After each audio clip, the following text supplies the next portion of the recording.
warahmatullahi wabarakatuh. Yang saya hormati Ketua IGI, jika bergabung di room ini, para pengurus IGI Kabupaten Pangkep, IGI Sulsel, teman-teman tim lain yang tergabung dalam room ini. Terima kasih Bapak Ibu semuanya mau meluangkan waktu untuk bergabung di kegiatan kita pada hari ini.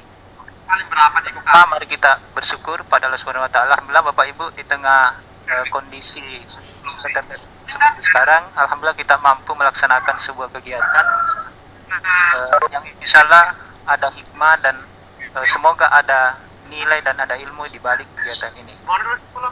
Selanjutnya kita selawat kepada Nabi Muhammad SAW. Bapak Ibu yang saya hormati, lebih khusus kepada para partisipan yang tergabung di room ini, setelah sekian banyak di akhir hari ini aplikasi-aplikasi yang kita dapatkan di webinar-webinar yang banyak kita ikuti, ya maka saya mencoba mengangkat sebuah tema yang justru ini kesehariannya selalu kita hadapi di sekolah. Kalau misalnya kita berbicara atau mengingat kegiatan gitu seperti ini, maka tentu akan berbeda yang kita rasakan. Setiap guru akan berbeda perasaannya ketika disebut istilah atau kegiatan supervisi. Bagi yang tidak terbiasa dengan kegiatan ini, ya maka istilahnya kalau orang Bugis Makassar pasti dia domba-domba.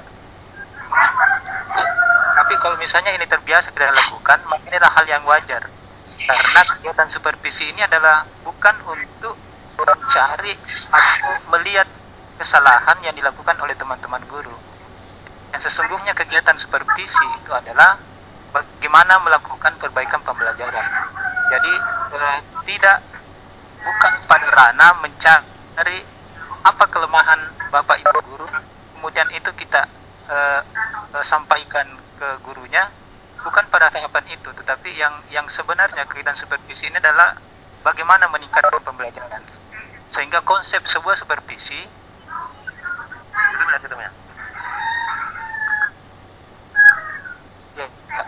konsep supervisi hakikatnya adalah bagaimana membantu kepala sekolah atau guru, bahkan tenaga pendidikan untuk menyelenggarakan sebuah pendidikan yang baik, bahkan sebuah pembelajaran baik bagi seorang guru. Jadi supervisi ini bukan hanya dilakukan untuk guru. Ada 3 yang selalu kita supervisi di sekolah. Kepala sekolah juga disupervisi, guru juga disupervisi, pendidikan pun itu akan disupervisi. Jadi ini fokusnya ketika supervisi dibahas, maka 3 hal itu yang selalu menjadi objek atau sasaran supervisi: kepala sekolah, guru, dan tenaga pendidikan. Tetapi memang yang lebih banyak dialami oleh teman-teman guru adalah kegiatan supervisi yang menyangkut kegiatan pembelajaran. Sehingga kalau tadi lagi kita kembali bahwa konsep supervisi yang sebenarnya adalah bagaimana meningkatkan mutu dan efektivitas penyelenggaraan pendidikan, ya lebih khusus kepada kegiatan pembelajaran. Jadi lagi-lagi Bapak Ibu, yang saya sampaikan tadi bahwa sesungguhnya supervisi itu bukan mencari apa kesalahan guru, itu tidak, tetapi lebih kepada bagaimana memperbaiki pembelajaran itu.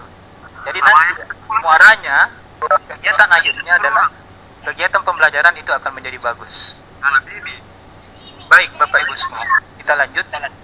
Supervisi sebenarnya yang saya katakan tadi itu tidak hanya pada guru, makanya supervisi itu akan terbagi menjadi 2. Ada supervisi manajerial, kemudian ada yang akademik. Supervisi manajerial bedanya dengan akademik. Kalau manajerial maka dia akan mengacu kepada bagaimana memantau pengelolaan administrasi sekolah. Jadi untuk manajerial maka yang fokusnya ada pada pengelolaan administrasi, baik itu administrasi sarana, perpustakaan, siswaan, bahkan sampai pada keuangan. Dan siapa yang disupervisi di situ, maka tentu ini bukan murni pada guru saja, tetapi pada tenaga kependidikan dan kepala sekolah. Tapi Bapak Ibu semuanya, ketika supervisi itu diarahkan kepada yang akademik, nah, tentu ini sasarannya adalah guru. Kenapa? Karena untuk akademik, maka fokusnya adalah bagaimana kegiatan pembelajaran itu dilakukan. Jadi kegiatan pembelajaran dipantau, kemudian mari kita perbaiki bersama kegiatan pembelajaran. Itu yang akan kita dapatkan ketika dilaksanakan supervisi akademik. Jadi ada dua Bapak Ibu, manajerial kemudian akademik. Untuk bahasan kita pada kali ini, kita akan lebih fokus kepada kegiatan supervisi akademik. Kenapa ini difokuskan ke sini? Karena rata-rata partisipan di sini adalah teman-teman dari guru. Saya berkeyakinan bahwa mungkin hanya sedikit sekali yang ikut kegiatan ini, kemudian dia adalah tenaga pendidikan, lebih banyak pada tenaga pendidik, sehingga kita berfokus pada kegiatan supervisi akademik. Nah, supervisi akademik tadi harapannya bahwa bukan mencari kesalahan, tetapi tujuannya bagaimana mengembangkan profesionalisme teman-teman guru. Lalu kembali kepada konsep dasar profesionalisme guru, maka ada 4 yang harus dimiliki teman-teman semuanya. Yaitu pedagogiknya, kemudian profesionalnya, sosialnya, kemudian kepribadiannya. Apakah supervisi akademik itu merangkum itu semuanya? Yang 4 kompetensi itu merangkum. Makanya dia dimasukkan ke dalam tujuan pengembangan profesionalisme. Jadi sasaran supervisi akademik, kalau misalnya kegiatannya, kompetensinya adalah kompetensi pedagogiknya, maka nanti akan mengarah kepada bagaimana memahami siswa, bagaimana memperlakukan siswa. Itu adalah konsep-konsep kompetensi pedagogik. Kalau diarahkan kepada kompetensi profesional, maka tentu Bapak Ibu sasarannya dalam kegiatan supervisi akademik itu adalah bagaimana merancang sebuah pembelajaran, bagaimana mengembangkan metode. Kalau dia di sosial, maka bagaimana hubungan Bapak Ibu guru dengan supervisornya? Kalau kepala sekolah dengan pengawasnya, guru dengan pengawasnya, guru dengan kepala sekolahnya misalnya. Di sana ada kompetensi sosial. Bahkan kompetensi kepribadian juga ada di dalam. Sehingga tujuan pertama supervisi akademik adalah pengembangan profesionalisme. Kemudian penumbuhan motivasi. Kegiatan supervisi akademik lagi-lagi sebenarnya adalah bagaimana meningkatkan motivasinya teman-teman guru, bagaimana meningkatkan spiritnya supaya mereka bisa meningkatkan kualitas pembelajarannya. Kemudian yang ketiga adalah pengawasan kualitas, quality control. Kita pasti akan berpendapat bahwa semua pembelajaran yang kita lakukan adalah yang terbaik. Karena seorang guru pasti optimismenya seperti itu. Bahwa ketika melakukan pembelajaran, maka dia akan merasa bahwa pembelajaran itulah pembelajaran yang terbaik yang dia lakukan ketika menghadapi anak didiknya. Tetapi itu adalah pendapat sepihak, pendapat yang dirasakan oleh teman-teman guru. Maka perlu ada orang di luar guru, perlu ada supervisor yang melihat itu, sehingga ketika merasakan bahwa pembelajaran ini sudah bagus, maka ada orang lain yang menilai betulkah pembelajaran sudah bagus. Nah, ini berarti adalah pengawasan kualitasnya. Ada quality control yang dilakukan oleh di luar guru. Itu tujuannya. Kemudian manfaatnya, guru itu merancang sebuah pembelajaran, tentu semuanya dengan yang terbaik. Ya, sehingga manfaatnya harus baik perencanaannya, baik prosesnya, baik pengembangan penilaiannya. Itu semua diharapkan oleh guru. Tetapi lagi-lagi bahwa sebuah supervisi akademik akan melihat kalau itu baik harapan guru, maka ketika ada supervisor yang masuk, mungkin saja ada sedikit kelemahan yang mesti diperbaiki. Jadi manfaatnya adalah bagaimana melihat plus minus dari perencanaan, dari proses, dari pengembangan penilaian. Dan yang lebih penting adalah bagaimana refleksi guru. Ya. Sebuah supervisi akademik itu akan lihat, guru akan melihat seberapa baik kegiatan saya pada hari ini? Ataukah adakah kelemahan di saya? Jadi supervisi itu akan memunculkan sebuah data, akan mengumpulkan data yang dilakukan oleh supervisor sehingga ada data yang bisa digunakan oleh guru untuk memperbaiki ataukah mengembangkan. Jika itu adalah negatif, maksudnya masih kurang, maka itu akan kita tingkatkan. Tetapi kalau itu sudah bagus, maka perlu peningkatan, perlu pengembangan sehingga akan menjadi semakin bagus. Ya, itu manfaat, tujuan dan manfaat. Kemudian kita beralih ke fungsi. Fungsi supervisi akademik adalah sumber informasi bagaimana mengembangkan profesionalisme guru. Jadi ketika supervisor turun dengan supervisi akademiknya, maka dia akan punya banyak instrumen. Instrumen-instrumen itu menjadi pengumpul data bagi seorang guru atau sekelompok guru, dan itu akan kita diskusikan.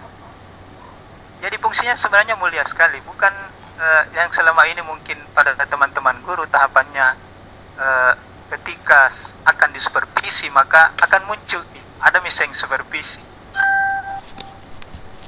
Takut Kak saya disupervisi. Kenapa takut? Karena mungkin menganggap bahwa supervisi itu menjadi beban. Padahal sesungguhnya tidak. Supervisi itu menjadi sumber informasi untuk merefleksi diri. Jadi tidak perlu terbebani, tidak perlu merasa bahwa ketika pengawas akan turun, ketika kepala sekolah akan melaksanakan supervisi, ketika guru senior akan mendampingi teman-teman pada kegiatan supervisi akademik, maka itu menjadi sebuah kesyukuran. Kenapa? Karena akan baik akhirnya program-program yang kita lakukan. Berikutnya adalah prinsip. Prinsip ini kan sangat teoritis Bapak Ibu semuanya. Prinsip itu harus praktis, sistematis. Ada sampai 12 atau 11 itu ya. Prinsip. Tapi kenapa saya memberikan warna merah kepada 5 hal menjadi prinsip supervisi akademik? Yang pertama adalah antisipatif. Ini perlu dilakukan. Kenapa? Karena sebuah supervisi akademik sejatinya adalah ada masalah yang harus diperbaiki. Jadi prinsip supervisi akademik yang harus kita cermati pertama adalah bagaimana mengantisipasi masalah yang kemungkinan akan terjadi di ruang kelas. Sehingga prinsip itu yang menjadi fokus kita. Jadi saya tidak akan membahas yang warna hitam di ini, karena ini adalah menjadi umum dan pasti Bapak Ibu semuanya sudah lakukan. Tetapi yang warna merah itu yang menjadi fokus kita. Yang pertama tadi antisipatif, bahwa bagaimana mengantisipasi sebuah masalah yang terjadi di kelas. Masalah bukan berarti yang besar, tetapi persoalan-persoalan yang kemungkinan menjadi kendala bagi anak kita, menjadi kendala bagi teman-teman Bapak Ibu guru untuk menyampaikan, untuk melaksanakan sebuah proses pembelajaran. Kemudian yang kedua adalah konstruk yang diharapkan dari teman-teman Bapak Ibu guru adalah tidak pernah berhenti berinovasi di sebuah kelas. Kenapa di sebuah kelas? Karena satu kelas dengan kelas yang lain itu akan pasti berbeda. Siswa yang ada di dalamnya itu akan punya karakter yang berbeda, sehingga harapannya bahwa supervisi akademik dilakukan dengan prinsip konstruktif, maka itu akan dikembangkan bahwa pendidik selalu harus memberikan progres perbaikan dalam pembelajarannya. Kemudian yang berikut adalah kooperatif. Kooperatif itu harus ada kesepahaman antara guru dengan supervisornya, baik itu guru senior, baik itu kepala sekolah, ataukah itu seorang pengawas yang melakukan sebuah kegiatan supervisi. Kooperatif itu sangat diperlukan. Keluhannya selama ini bahwa ketika akan melaksanakan supervisi pengawas, maka ada yang cenderung menghindar. Ada yang cenderung menghindar di kegiatan. Padahal lagi-lagi tujuannya adalah memperbaiki pembelajaran. Ya tidak perlu malulah kita kalau misalnya melakukan pembelajaran kemudian ternyata ada kelemahan kita di sana. Itu menjadi hal yang manusiawi ketika dalam sebuah pembelajaran kita melakukannya tidak dengan sempurna. Ada hal yang harus diperbaiki. Itu sangat manusiawi Bapak Ibu semuanya, sehingga prinsip kooperatif ini yang harus kita pegang ketika pelaksanaan kegiatan. Dan yang tidak kalah pentingnya teman-teman adalah kekeluargaan. Kita bagaimanapun semua aspek ini harus masuk.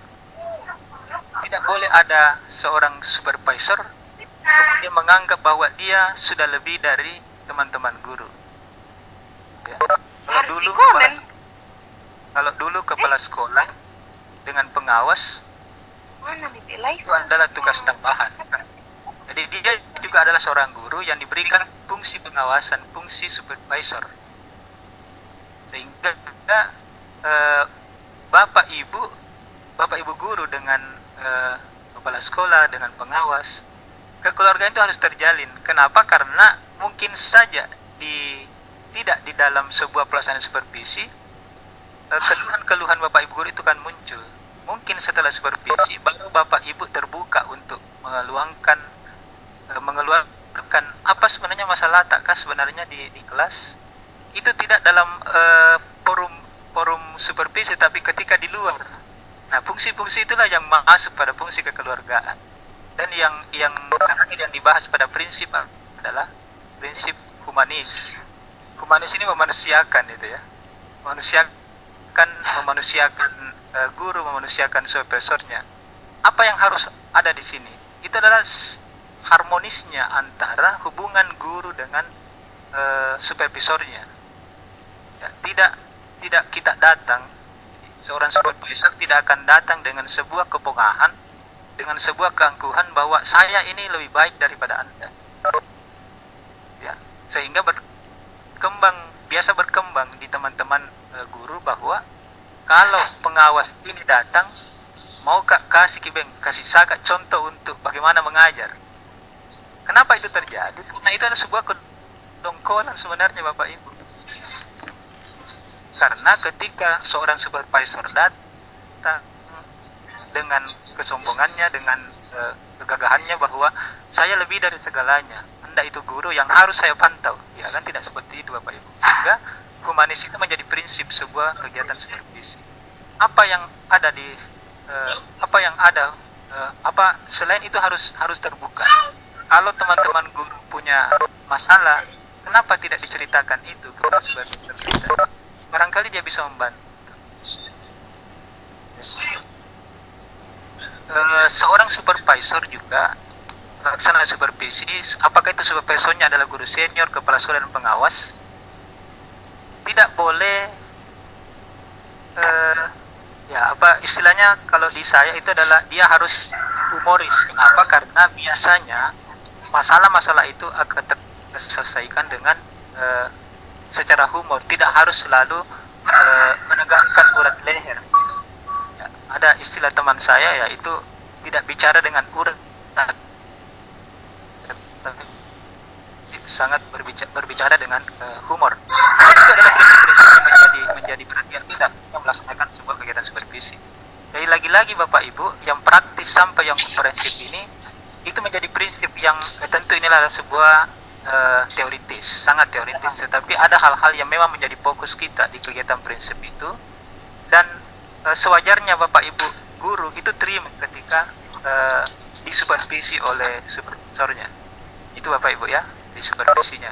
Fungsi, prinsip, manfaat dan tujuan. Baik, kita lanjut. Bagaimana tahapannya? Nah, ini yang menjadi fokusnya di sini Bapak Ibu. Kadangkala ada seorang supervisor yang tiba-tiba datang menemui guru kemudian mengatakan bahwa saya mau mensupervisi Bapak. Ya, menurut saya ini sebuah kekeliruan. Kenapa? Karena tahapan supervisi tidak seperti itu. Tahapan supervisi itu perlu direncanakan, perlu dilaksanakan, dan perlu dievaluasi. Jadi ketika seorang supervisor tiba-tiba datang lalu langsung mengatakan bahwa saya mau mensupervisi ibu, maka dia tidak tidak ada di sini. Dia langsung pada tahap pelaksanaan, pada observasi. Padahal tidak seperti itu Bapak Ibu semuanya. Dan kalau saya ekstrim mengatakan, menyampaikan ke teman-teman guru bahwa jangan terima itu sebagai kegiatan supervisi. Tolak dia ketika tiba-tiba datang dengan model seperti itu. Kenapa? Karena tahapan supervisi tidak seperti itu. Yang pertama adalah merencanakan. Jadi tetap ada perencanaan kegiatan supervisi yang dilakukan oleh seorang supervisor. Bagaimana dia menyusun program, mengkaji program, bagaimana menyusun instrumennya. Setelah itu terjadi, maka seorang supervisor harus menyampaikan kepada guru. Istilahnya dalam kegiatan ini adalah sosialisasi program. Perencanaan instrumen atau program disampaikan ke guru bahwa akan seperti ini model supervisi yang akan saya lakukan. Jadi pada tahap perencanaan itu harus mantap, baru kita masuk pada tahap pelaksanaan. Pada tahap pelaksanaan itu pun terbagi 3. Harus ada pra-observasi, tidak serta-merta langsung masuk pada sebuah pelaksanaan.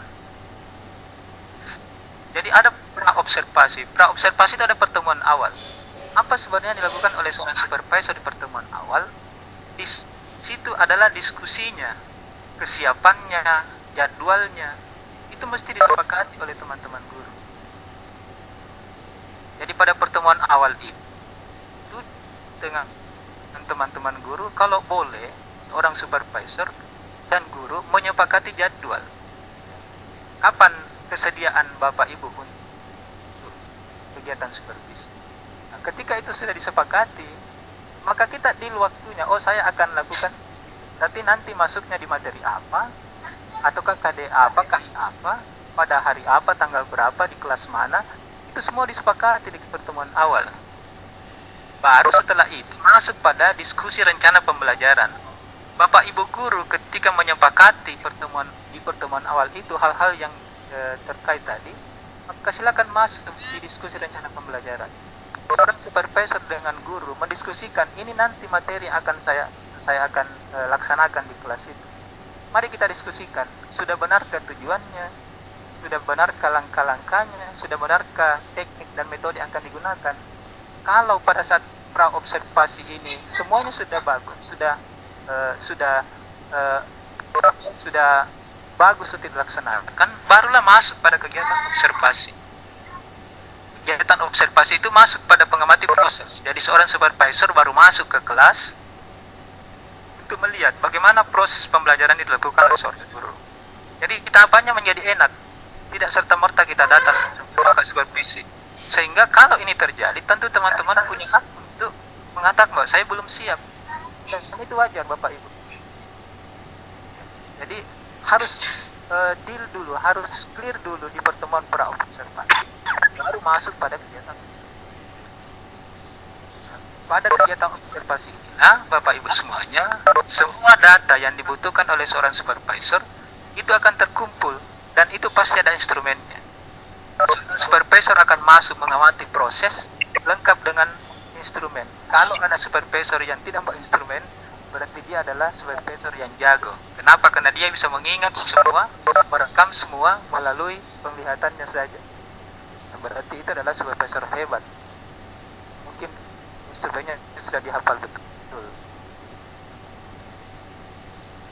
Nah, setelah observasi, pada kegiatan pelaksanaan baru masuk pada post observasi. Di post observasi itu kita menganalisis data seorang supervisor, dan ini dilakukan, kalau boleh dilakukan bersama guru, sehingga ada analisis datanya, lalu ada pertemuan akhirnya. Pertemuan akhir itu apa? Ini tetap ada diskusi antara guru dengan supervisor. Kemudian dari pertemuan itu, ketika ada hal yang harus diperbaiki, ada hal yang harus dikembangkan, maka direncanakan menjadi sebuah tindak lanjut. Karena pelaksanaan tindak lanjutnya nanti akan masuk pada evaluasi. Jadi tahapan-tahapan pada pelaksanaan ini Bapak Ibu guru nanti bermuara pada tahap evaluasinya. Jadi kalau misalnya ada kelemahan yang harus diperbaiki oleh teman-teman guru, ya itu nanti kita bicarakan di tahap evaluasi. Jadi tahapan seperti sebenarnya tidak sekali datang dan langsung menghilang, tidak seperti itu Bapak Ibu. Tapi ada proses atau tahapan-tahapan yang menjadi nikmat ketika itu dilalui dengan proses yang baik, Bapak Ibu, sehingga pasti tidak ada lagi kesan di teman-teman guru yang selama ini ketika supervisi itu disebut itu menjadi minder atau menjadi beban. Kenapa menjadi beban? Lagi-lagi karena dia tidak melalui tahapan-tahapan yang baik.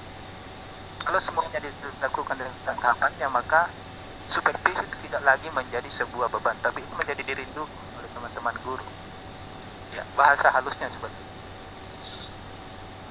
Baik, Bapak Ibu. Selanjutnya,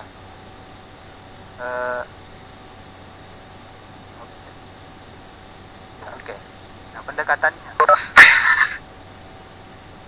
Jadi tadi ada tahapan pelaksanaan, kemudian ada pendekatan. Pendekatan ini kan teoritis, Bapak Ibu. Ya, pendekatan itu ada dua kelompok yang mengeluarkan sebuah pendapat bahwa ada pendekatan direktif, ada non-direktif, kemudian ada kolaboratif. Lalu di sisi lain ada saintifik, ada artistik, dengan ada klinik. Direktif maksudnya adalah ketika seorang supervisor langsung memberikan bertemu dengan guru, artinya memberikan secara langsung kegiatan-kegiatan, melaksanakan secara langsung kegiatan-kegiatan yang dilakukan dalam kegiatan supervisi. Kemudian non-direktif itu muaranya tidak langsung dilakukan, ya, sifatnya tidak langsung. Kemudian yang kolaboratif itu memadukan antara direktif dengan non-direktif. Pendekatan lain adalah saintifik. Data-data yang didapatkan di kegiatan pengamatan itu diolah. Ketika ada kelemahan, maka itu menjadi diskusi. Kemudian ada yang menggunakannya pendekatannya dengan seni maksudnya. Lalu yang terakhir adalah klinik, pendekatan klinik. Ini yang sering disebut dengan kegiatan supervisi klinik. Kalau supervisi klinik, yang namanya klinik berarti orang sakit itu mendatangi klinik untuk diobati. Jadi supervisi klinik adalah supervisi ikhlas sebenarnya. Apa maksudnya ikhlas? Ketika seorang guru mengalami bahwa saya memiliki kendala dalam pembelajaran, maka dengan serta-merta, dengan ikhlas dia akan datang ke supervisornya meminta bantuan. Itulah yang dimaksud dengan supervisi klinik. Jadi tidak selalu proaktifnya pada supervisor, tidak. Pada sebuah supervisi klinik, maka yang proaktif adalah teman guru. Ya, saya merasakan bahwa misalnya, saya itu tidak pernah tepat memilih metode, memilih teknik pembelajaran. Maka seorang guru yang seperti itu bijaknya datang ke supervisornya, datang ke kepala sekolahnya, datang kepada pengawasnya, bahwa minta tolong dibantu saya bagaimana merancang pembelajaran kalau kelas saya kondisinya seperti ini. Nah, itu masuk pada kegiatan supervisi klinik. Ya, metode langsung dengan tidak langsung itu sama tadi Bapak Ibu, hampir sama, bahwa metode yang digunakan adalah langsung dengan tidak langsung, direktif dengan non direktif. Langsung itu berkata langsung dengan guru, kalau tidak langsung itu melalui metode yang lain. Mungkin ini tidak langsung cocoknya sekarang di saat ini. Jadi tidak langsung bertatapan dengan guru, tapi menggunakan metode lain, mungkin dengan metode seperti yang kita lakukan sekarang, webinar seperti ini. Ya, ketika guru melaksanakan pembelajaran, maka metode tidak langsungnya adalah seorang supervisor ikut dalam room yang digunakan oleh guru pada saat pembelajaran itu. Nah, itu yang dimaksud. Kemudian yang berikut adalah, ya, kita percepat Bapak Ibu waktu ini. Yang berikut ada teknik. Ada teknik individual, ada kelompok. Teknik individu dilaksanakan ketika supervisor melihat bahwa ada kelemahan yang ditemui oleh guru, ada kelemahan yang dialami oleh guru, sehingga itu perlu secara individual untuk membina sang guru ini. Tetapi kalau dia pada kelompok, maka ada satu atau dua orang guru yang memiliki permasalahan yang sama, sehingga dia tidak lagi dibimbing secara pribadi, tetapi dia dikelompokkan karena masalahnya sama. Nah, itu yang kelompok. Yang mana yang masuk kegiatan individual adalah kunjungan kelas, observasi kelas. Ini akan muncul pertanyaan, bedanya apakah kunjungan kelas dengan observasi kelas? Kunjungan kelas itu lebih ketika sudah ada masalah yang ditemukan. Jadi seorang supervisor melakukan teknik supervisi kunjungan kelas ketika sudah ada masalah sehingga dia melihat proses itu. Nah, dalam pemantauan proses itu ya tentu belajar, oh seperti ini modelnya. Berbeda dengan observasi. Observasi belum ada masalah, kita masuk di kelas itu mengobservasi kelas. Dari sana kalau misalnya ada kelemahan, nah itu yang kita bicarakan. Jadi perbedaan sesungguhnya adalah kalau kunjungan kelas itu sudah ada kelemahan yang mau diamati.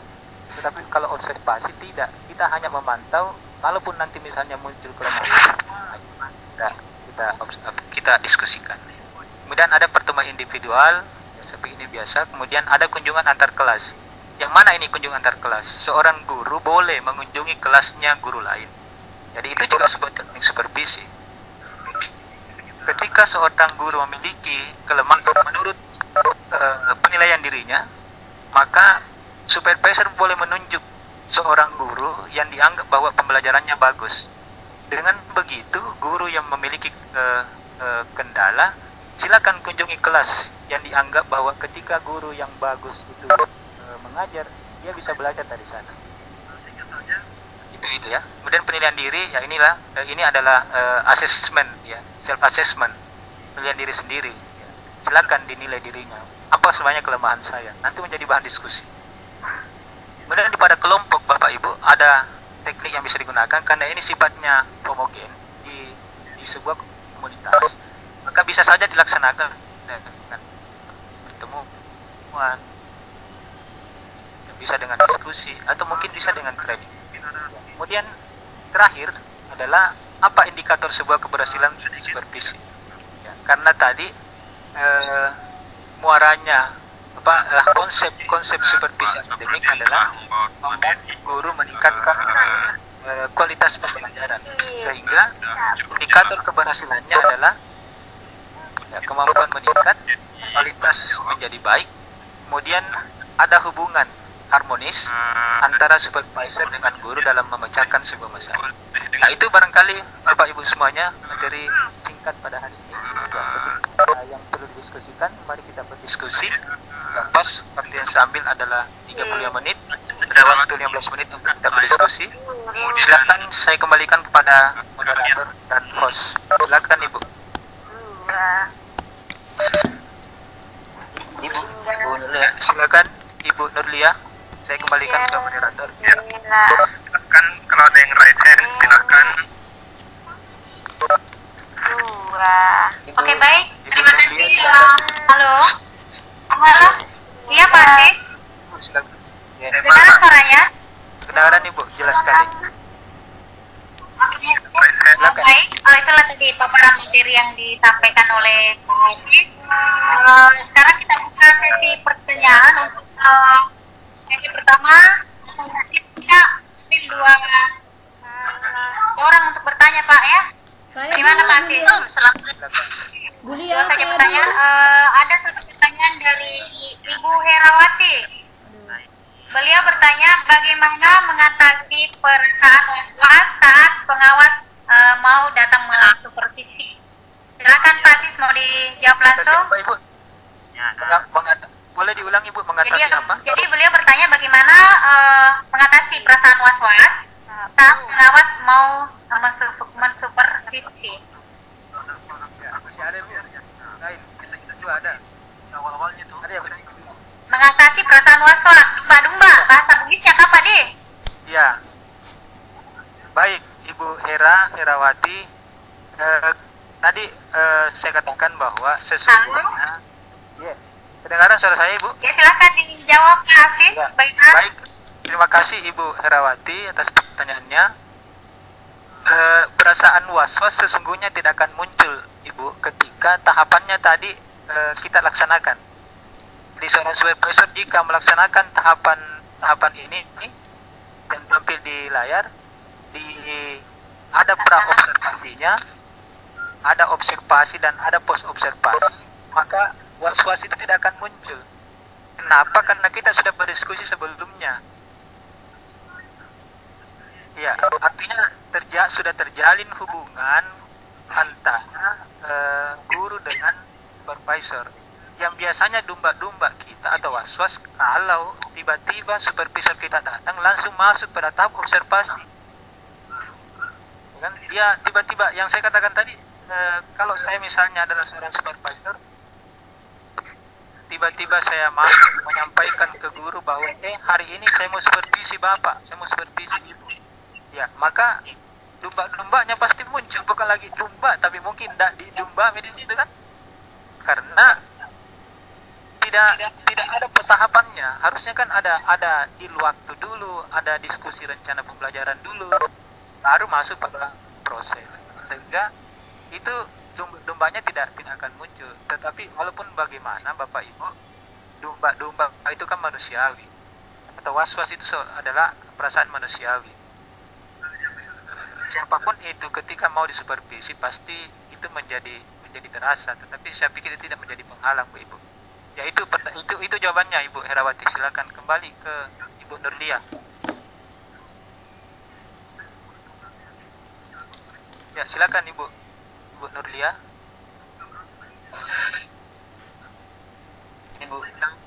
Ibu Nurlia, silakan. Saya kembalikan ke moderator. Ibu Nurlia.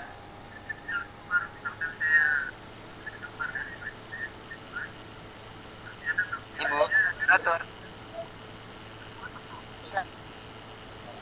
Ya, Bu Nurlia silakan.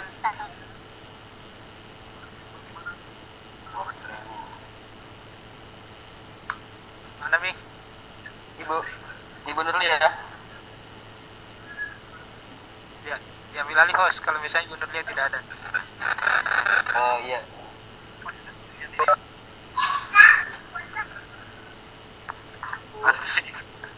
Assalamualaikum, tanya. Ya. Silakan Ibu. Pada wabarakatuh. Iya. Waalaikumsalam. Terima kasih atas kesempatan yang diberikan saya.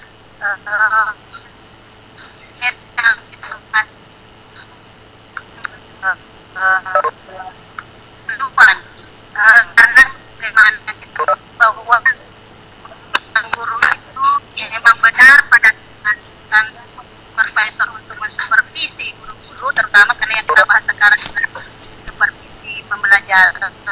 Itu kan ada dibagi dua juga, yaitu tentang supervisi kelas dengan supervisi administratif. Nah, yang menarik saya mau tanyakan Pak, dalam supervisi kelas, karena di sini pada proses. Nah, disinilah timbul kesulitan pada supervisor marketing, karena tadi bahasanya tentang tahapan tentang supervisi akademik. Yang pertama perencanaan, pelaksanaan, dan bagi. Nah, yang selalu dilakukan sekarang ini ada supervisor yang pengawas hanya langsung pada pelaksanaan. Di pelaksanaan itu pun di bagian observasi, yaitu langsung saja bisa sebagai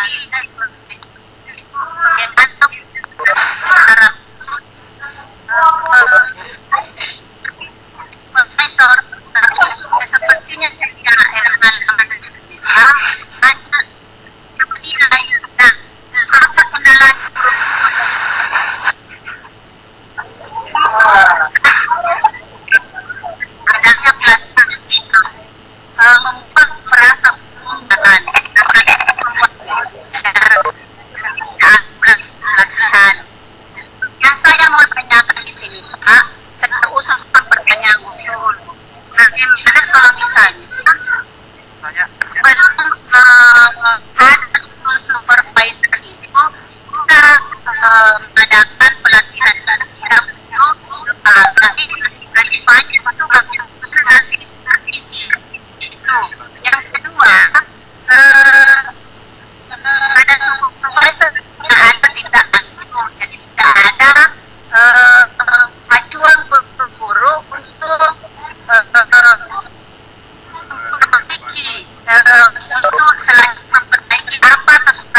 silakan Pak.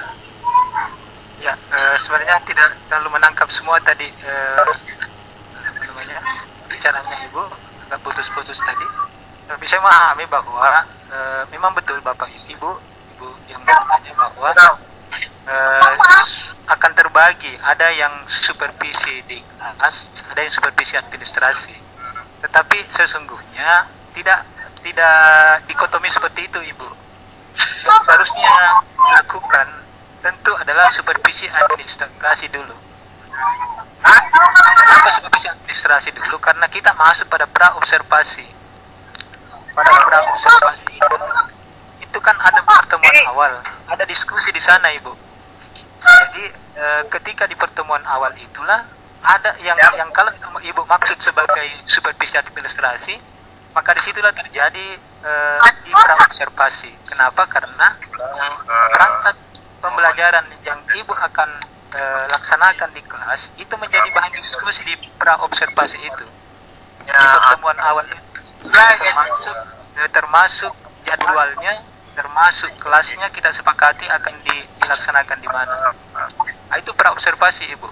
Kemudian sehingga nanti tentu keliru juga ketika saya tidak memponis, tapi saya beranggapan bahwa itu sebuah keliruan ketika seorang supervisor tiba-tiba datang seperti yang Ibu maksud, tiba-tiba langsung datang kemudian melaksanakan.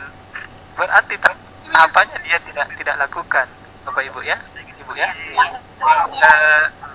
Itu seharusnya tidak seperti itu. Kalau Ibu kuat, disampaikan saja Bapak Ibu bahwa boleh kita diskusi dulu, karena memang tahapannya seperti itu, bahwa harus ada pertemuan awal dulu, bimbing kami dulu, ya kan? Istilahnya kalau mau kasarnya begitu, ya kita diskusi dulu, kemudian kita masuk ke pengamatan, ya. Jadi, kalau tiba-tiba datang, langsung dilaksanakan, ya maka disitulah sebenarnya kenapa seorang guru merasa gerah dengan supervisi itu. Tidak ada sebelumnya, ya. Nah, kemudian ada latihan yang untuk supervisi.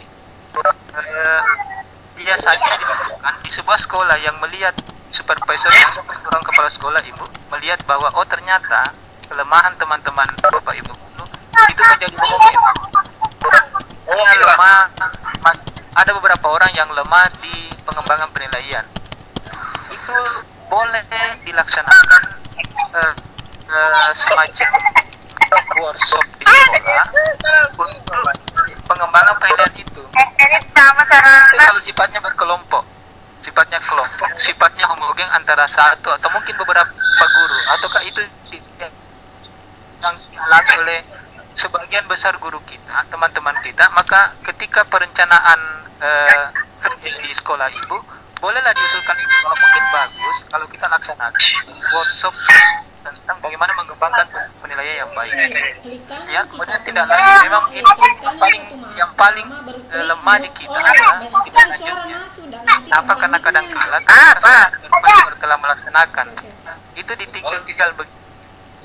Tidak ada tindak lanjut yang dilakukan, padahal seharusnya ada. Ketika supervisor itu melihat bahwa kelemahan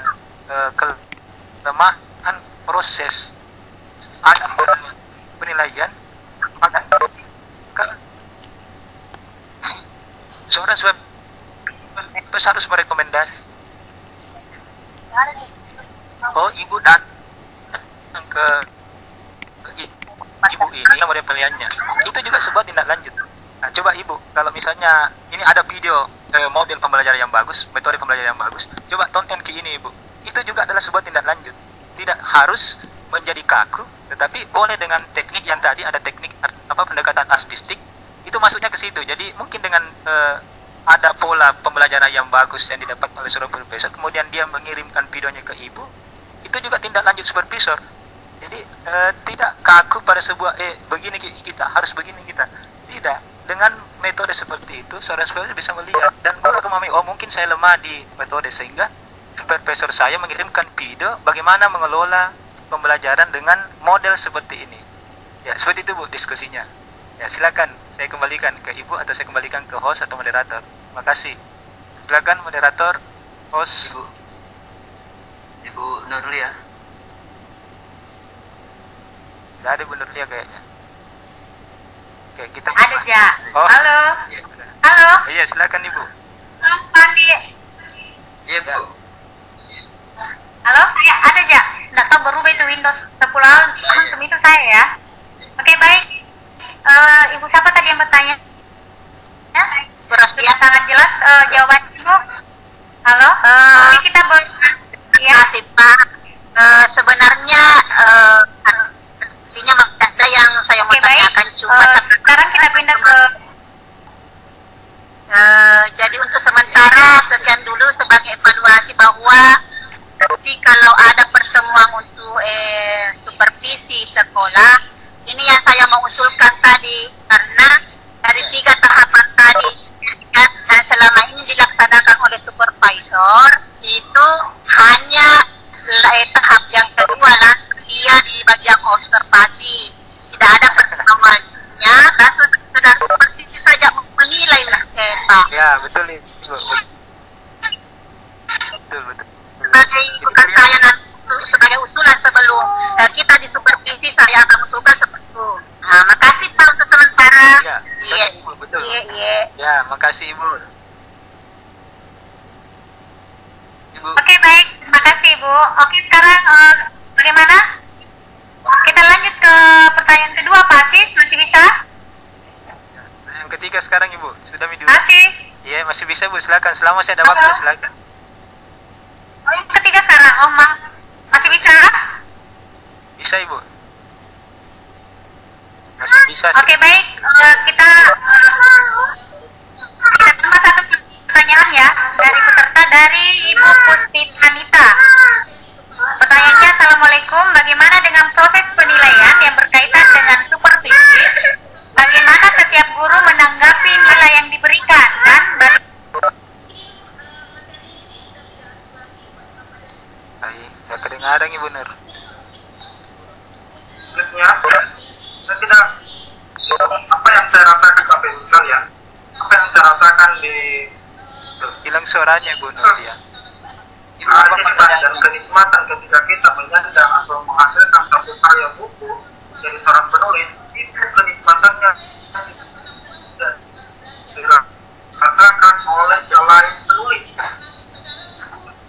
Apabila kalian bukan penulis, maka kenikmatan oleh seorang penulis itu hanya dirasakan sebagai seorang penulis. kenapa itu Pak? Tadi? Saya berarti Iya, saya cari dulu. berbagi pengalaman berbagi Tadi? sehingga alhamdulillah ada sekolah dan kepala masyarakat, ada guru, pengawas, ada pelajar, mahasiswa, ada kuliah, ada teman-teman. Saya paksa di masa kami akan menghasilkan tulisan.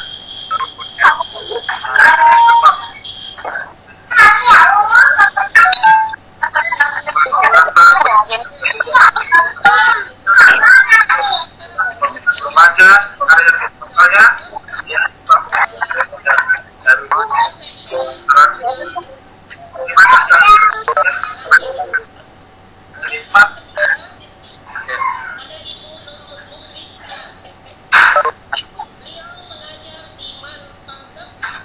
Halo Pak Asis.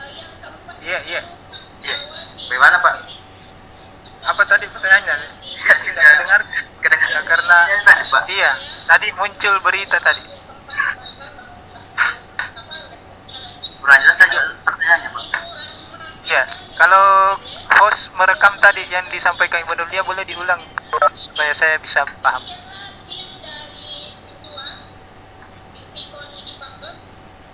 Baik, hilang Ibu Nurlia. Ya, Halo, saya dengar Pak. tadi pertanyaannya. Iya. Nggak ku dengar tadi pertanyaannya Ibu Nurlia. Tabe. Ayo, Pak. Jangan diangkat aku, Pandi. Iya Bu. Ya. Pandi. Iya Bu, iya. Jadi barusan itu ya Windows 10 langsung lah, saya itu. Oh iya. Bisa yang coba. Iya, saya enggak sempat tadi edit namanya. Oke, baik. Saya bacakan ke